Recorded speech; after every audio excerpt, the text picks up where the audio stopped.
नमस्कार दोस्तों, स्वागत है आपका एक बार फिर से आर्य लोक यूट्यूब चैनल पर। दोस्तों, आज की इस कहानी में हम उन सबसे आसान और सबसे असरदार तरीकों के बारे में बात करेंगे जिनसे आप अपने घर पर रहकर बिना किसी दवा के अपना पेट साफ बड़ी आसानी से कर सकते हैं। इसके बाद हम आपको भोजन के 3 नियमों के बारे में भी बताएंगे, इसलिए वीडियो को पूरा देखें। दोस्तों, किसी गांव में रामू नाम का व्यक्ति रहता था। वह अपने पेट को लेकर बहुत ही ज्यादा परेशान रहता था। वह एक दिन एक महात्मा के पास जाता है क्योंकि वह महात्मा आयुर्वेद के बड़े ज्ञानी थे। रामू महात्मा से प्रणाम करता है और कहता है, हे मुनिवर, मैं अपने पेट को लेकर बहुत ज्यादा परेशान हूँ। मेरे पेट में दिन प्रतिदिन समस्याएं उत्पन्न होती जा रही है। मेरा अच्छे से पेट साफ नहीं हो पाता है। मेरे पेट में बहुत ज्यादा जलन और दर्द होने लगता है। इसके अलावा मुझे मल त्याग करने में भी बहुत ज्यादा परेशानी होती है। अगर मैं संक्षेप में कहूं तो मेरे पेट की पाचन क्रिया समय से पहले ही मेरा साथ देना छोड़ रही है। हे मुनिवर, कृपया आप मुझे कोई ऐसा समाधान बताइए जिससे मैं अपना पेट आसानी से साफ कर सकूं और पेट की इन सभी समस्याओं से हमेशा हमेशा के लिए निजात पा सकूं। पहले तो उस महात्मा ने रामू की सभी बातों को ध्यान पूर्वक सुना और फिर कहा, हमारे आयुर्वेद के सिद्धांत के अनुसार जितना समय आपको पेशाब यानी कि टॉयलेट करने में लगता है, उतना ही समय पेट साफ होने में लगना चाहिए, तभी आप स्वस्थ हैं। लेकिन बहुत सारे लोग टॉयलेट में बहुत देर तक बैठे रहते हैं, मोबाइल चलाते रहते हैं, न्यूज़पेपर पढ़ते रहते हैं, लेकिन उसके बावजूद उनका पेट साफ ठीक से नहीं हो पाता और इसी कारण से उनके मन का संतुलन पूरे दिन बिगड़ा रहता है।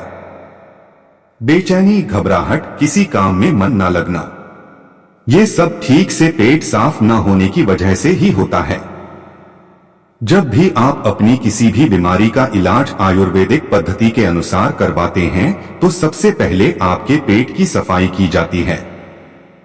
यह अपने आप में पूरा इलाज नहीं है, लेकिन यह शरीर के सुधार के लिए बुनियादी वातावरण पैदा करता है। कोई भी दवा तभी ठीक प्रकार से काम करेगी जब आपका पेट साफ होगा, वरना तो आप कितनी भी दवाइयां ले, कितना भी इलाज कराएं, कोई फर्क नहीं पड़ने वाला।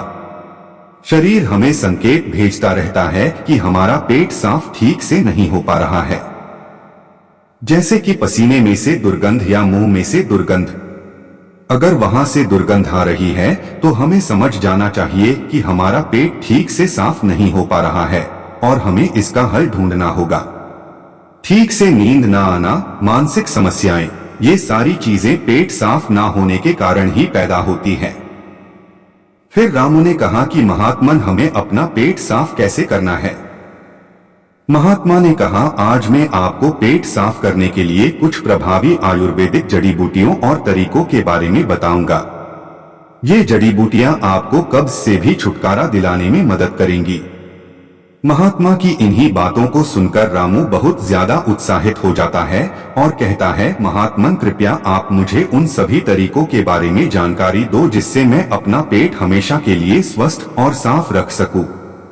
इसके बाद महात्मा पहला तरीका बताते हुए कहते हैं, सबसे पहले हमें ये समझना चाहिए कि आज के समय में हमारी दिनचर्या और हमारा खानपान पूरी तरह से बदल चुका है और उसी बदलाव की वजह से हमारे शरीर में नाना प्रकार की बीमारियां पैदा होती है और हमारा पेट भी ठीक से साफ नहीं हो पाता।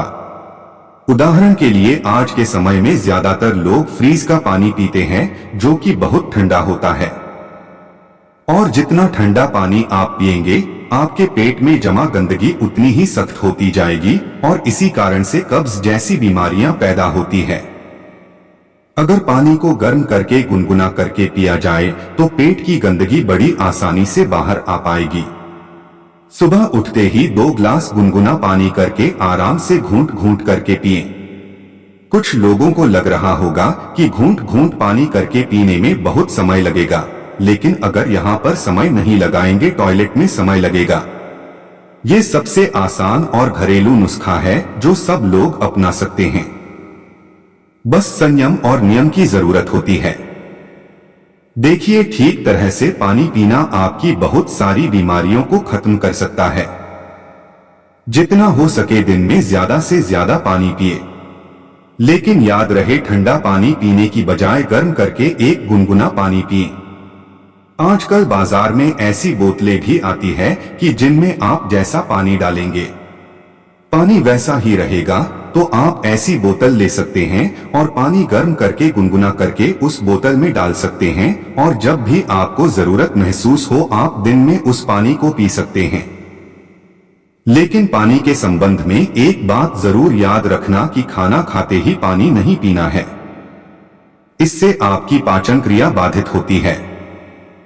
हमारे पेट में जठराग्नि जो होती है वो खाने को पचाने का काम करती है, और जब हम खाना खाने के बाद झट से पानी पी लेते हैं तो जठराग्नि शांत हो जाती है और हमारा खाना ठीक से पचा नहीं पाता।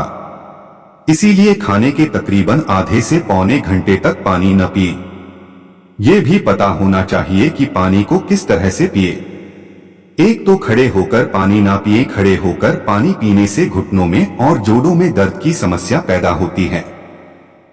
पानी को बैठकर घूंट घंट करके पिए, वही पानी सबसे ज्यादा लाभकारी होता है। दूसरा तरीका।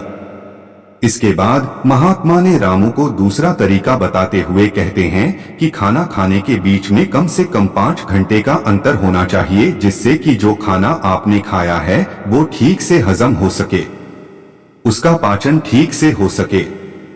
जब हमारा शरीर पाचन की क्रिया कर रहा होता है तब शरीर के बाकी क्रियाएं धीमी रफ्तार पर चलने लगती हैं। कोशिकाओं के स्तर पर शुद्धिकरण धीमी रफ्तार पर चलने लगता है और इस कारण शरीर अपनी गंदगी खुद साफ नहीं कर पाता। लेकिन अगर आप खाने के बीच में कम से कम 5 घंटे का अंतराल देते हैं तो इससे आपके शरीर को पर्याप्त समय मिलता है कि उसकी कोशिकाएं खुद अपनी गंदगी, अपने शरीर की गंदगी साफ कर सके।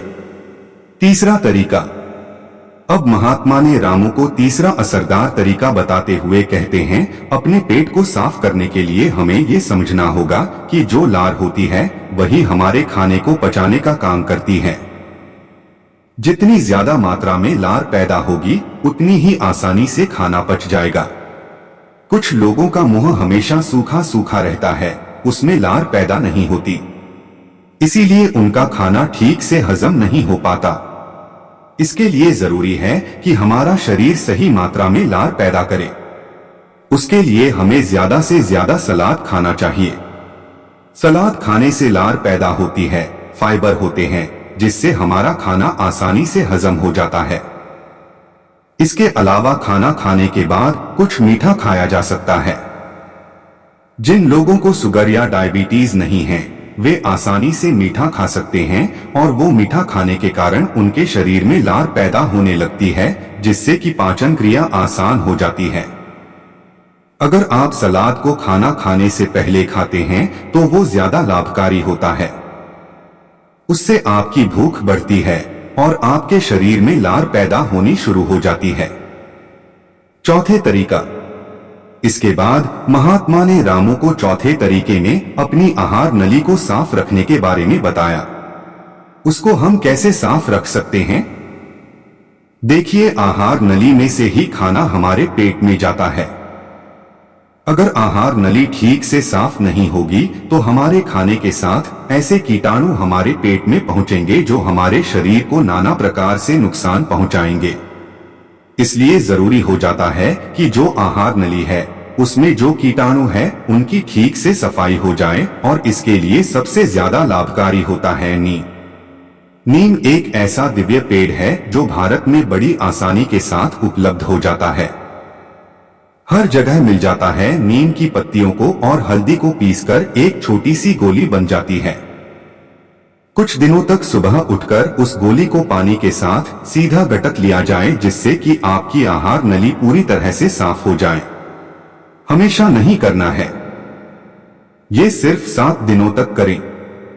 7 दिनों में आपकी आहार नली पूरी तरह से साफ हो जाएगी। हर 3 महीने में इसको दोहराते रहें, जिससे कि आपकी आहार नली समय समय पर साफ होती रहेगी और आपके पेट में ऐसे कीटाणु कभी ना पहुंच पाए जो आपकी पाचन क्रिया को बाधित करते हैं। 5वां तरीका। महात्मा ने पांचवा और आखिरी तरीका बताते हुए कहा, रामू, यह तरीका उन लोगों के लिए है जिन्हें ज्यादातर समय कब्ज की समस्या रहती है।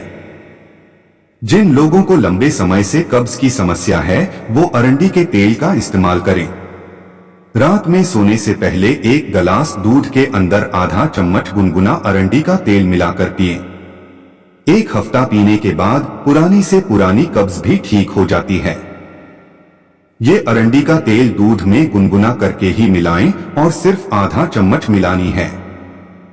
सोने से पहले पीना है। इससे क्या होगा, आपकी आंतों के पास एक चिकनाई की परत बन जाएगी, एक कवच बन जाएगा जिसका कारण से आपके आंतों में खाना नहीं चिपकेगा, और खाना अगर आंत में नहीं चिपकेगा तो कब्ज की समस्या कभी नहीं होगी। देसी अरंडी का तेल लें। पैकिंग में जो तेल आता है जो अंग्रेजी होता है वह उतना लाभकारी नहीं होता है। किसी भी पंसारी से खुले पीपे में से तेल ले। एक तो वो सस्ता भी होगा और दूसरा वो लाभकारी भी ज्यादा होगा। इसके अलावा सोने से पहले त्रिफला का भी सेवन किया जा सकता है। आंवला, बहेड़ा और हरड़ ये 3 ऐसे जादुई फल हैं जिनसे मिलकर त्रिफला बनता है। इन तीनों की अलग अलग खूबियां हैं, लेकिन अगर ये तीनों एक साथ मिला दिया जाए तो इनकी दिव्यता, इनके गुण और भी ज्यादा बढ़ जाते हैं। रात को सोने से पहले गुनगुने पानी के साथ आधा चम्मच त्रिफला का सेवन किया जाए। शरीर की सारी गंदगी बड़ी आसानी से साफ हो जाएगी। कोई प्रयास नहीं करना पड़ेगा, कोई जोर जबरदस्ती करने की आवश्यकता ही नहीं रहेगी। तो ये कुछ आसान से घरेलू उपाय थे जिनको अपनाकर कोई भी अपने शरीर को स्वस्थ रख सकता है, अपने पेट की ठीक से सफाई कर सकता है। पेट साफ करने के बाद महात्मा ने रामू से कहा, रामू, अब मैं आपको भोजन के उन 3 नियमों के बारे में बताने जा रहा हूं जिसे अपनाने पर पेट से संबंधित कोई भी बीमारी नहीं होगी, क्योंकि पेट में होने वाली बीमारियां हमारे खानपान पर निर्भर करती हैं। पहला नियम। महात्मा ने पहला नियम बताते हुए शुरू किया, अपने आहार में 40 से 50% सजीव भोजन शामिल करें। चाहे वह फल हो, हरी सब्जियां हो, सूखे मेवे हो या अंकुरित अनाज हो, कुल मिलाकर इसे पकाया नहीं जाना चाहिए। ज्यादातर लोग मृत भोजन खाते हैं और फिर स्वस्थ रहने की उम्मीद करते हैं। मृत भोजन खाने का मतलब है कि हम किसी मृत चीज से जीवन निकाल रहे हैं, इसलिए इसमें कुछ लगेगा। हमारे शरीर से ऊर्जा निकलती है तो यह हमें ऊर्जा देती है। भोजन को पचाने के लिए आवश्यक सभी पाचक रस न केवल शरीर में पाए जाते हैं बल्कि उस भोजन में भी पाए जाते हैं। लेकिन जब हम उस भोजन को पकाते हैं तो उसमें से बहुत से पाचक रस नष्ट हो जाते हैं, और जब हम बिना पाचक रसों के खाना खाते हैं तो हमारे शरीर को उन सभी पाचक रसों को दोबारा बनाना पड़ता है जो नष्ट हो गए हैं। लेकिन किसी व्यक्ति का पाचन तंत्र कितना भी अच्छा क्यों न हो, वह उन सभी पाचक रसों को दोबारा नहीं बना सकता जो नष्ट हो गए हैं। दूसरा नियम। रामू ने पूछा, महात्मन, दूसरा नियम क्या है? महात्मा ने कहा, दूसरा नियम शुद्ध शाकाहारी भोजन खाएं। यानी जो भोजन पेड़ों से मिलता है, जानवरों से नहीं। मांस, मछली, अंडा न खाएं। प्रकृति ने हमारे शरीर को जानवरों को खाने के लिए नहीं बनाया है। तीसरा नियम। महात्मा ने तीसरा नियम बताया कि बासी भोजन या लंबे समय तक रखा हुआ भोजन नहीं करना चाहिए। भगवान श्री कृष्ण कहते हैं कि जो भोजन पकाया जाता है उसे पकाने के 3 घंटे के भीतर ही खा लेना चाहिए, क्योंकि 3 घंटे के बाद वह भोजन तामसिक हो जाता है और उसमें से जीवन समाप्त होने लगता है। इसीलिए भारतीय यौगिक संस्कृति में पका हुआ भोजन किया जाता है। 3 घंटे से ज्यादा रखा तो खाया नहीं। हमारे पूर्वजों ने भी इसी नियम का पालन किया था, इसलिए खाना सीधे चूल्हे से उनकी थाली में आ जाता था। लेकिन आजकल ज्यादातर लोग सुबह का खाना शाम को खाते हैं और रात का बचा हुआ खाना सुबह खाते हैं और कई बीमारियों को निमंत्रण देते हैं। महात्मा ने रामू को तीनों नियम बताने के बाद अपने ध्यान केंद्रित में लग गए और रामू ने महात्मन को प्रणाम किया और वहां से चला गया। तो दोस्तों, यदि आप भी इन 3 नियमों का पालन करोगे तो तुम्हारी बीमारी भी ठीक हो जाएगी और तुम भी ठीक हो जाओगे। ऐसी कहानी बनाने का सिर्फ एकमात्र मकसद है कि इंसान अपना इलाज खुद करना सीखें। पश्चिमी दवाएं, अंग्रेजी दवाएं एक तो काम बहुत कम करती है और काम कर भी जाती है तो वो शरीर में दूसरे नुकसान पहुंचाती हैं जिनका हमें पता ही नहीं होता। लेकिन हमारे आयुर्वेद में वाग्भट जी ने ऐसे बहुत सारे तरीके बताए हैं जिनसे घरेलू नुस्खे अपनाकर अपने शरीर को हमेशा हमेशा के लिए स्वस्थ रखा जा सकता है। तो फिर क्यों हम अंग्रेजी दवाओं की तरफ दौड़ रहे हैं? हमें अपनी सभ्यता, अपनी संस्कृति और अपने ज्ञान पर भरोसा करना चाहिए, उसे अपनाना चाहिए, उसके बारे में पूरी जानकारी लेनी चाहिए। हर घर में जिस तरह से धार्मिक पुस्तकें होती है उसी तरह से अष्टांग हृदयम जैसी किताबें भी होनी चाहिए जिनका रोज अध्ययन करना चाहिए, जिसमें शरीर के बारे में सारी जानकारी उपलब्ध होती है। पहले यह किताब संस्कृत में होती थी लेकिन अब उसका हिंदी अनुवाद भी आ चुका है तो समझने में कोई ज्यादा समस्या नहीं होगी। दोस्तों, कैसी लगी ये कहानी? आपको अगर अच्छी लगी, सहायक लगी तो अपने सगे संबंधियों के साथ इसको जरूर साझा करें। वीडियो को लाइक करें और चैनल को सब्सक्राइब करें। अंत तक बने रहने के लिए आपका बहुत बहुत धन्यवाद।